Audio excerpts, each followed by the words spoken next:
নির্দলীয় নিরপেক্ষ তত্ত্বাবধায়কের অধীনে নির্বাচনের দাবিতে কয়েক মাস ধরে দফায় দফায় আন্দোলন কর্মসূচি দিয়ে যাচ্ছে বিএনপি নেতৃত্বাধীন ১৮ দলীয় জোট।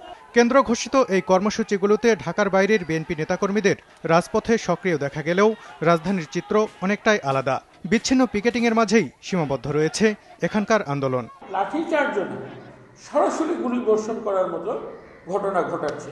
এইখানে পরিস্থিতিতে আমরা কি এই রাজপথে নেমে সুযোগ করে দিব যে আমাদের গ্রেফতার করে আমাদের শক্তিটাকে খাটো করে দেওয়া? হাজার হাজার নেতাকর্মী হাইকোর্টে, হাজার হাজার নেতাকর্মী ম্যাজিস্ট্রেট কোর্টে জেল জুলুম সহ্য করে ঢাকার লোক আন্দোলন করছে। রাজধানীর আন্দোলনকে চাঙ্গা করতে বিএনপির ৮ নেতাকে এলাকাভিত্তিক দায়িত্ব দেওয়া হয়েছে বলে সম্প্রতি গণমাধ্যমে খবর প্রকাশ হয়েছে। তবে এই খবরের সত্যতা নিয়ে দ্বিমত থাকলেও আন্দোলন জোরদারের ইঙ্গিতে দিলেন মহানগর কমিটির নেতারা। এটা সম্পূর্ণভাবে একটা অসত্য একটা কথা।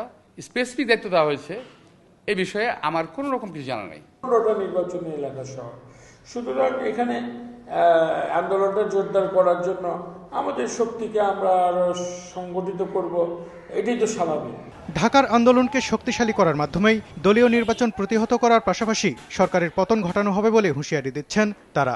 ঢাকার জনগণ ইতিমধ্যে ক্ষিপ্ত, এটা আমার মনে হচ্ছে। তারা সময় সুযোগ পেলেই চূড়ান্ত আন্দোলনে নেমে যাবে। রাজধানী শহরের পতন মানে তো সরকারের পতন। প্রতিরোধের মধ্যে দিয়ে একটা সময় সরকারকে আমরা পর্যুদস্ত করে ফেলতে পারব। বিএনপির একটি অংশ দলীয় নির্বাচনে অংশ নিতে যাচ্ছে বলে প্রচারণা চালিয়ে ক্ষমতাসীনরা দলের ঐক্যে ফাটল ধরানোর চেষ্টা চালাচ্ছে বলেও অভিযোগ করেছেন মহানগর কমিটির নেতারা।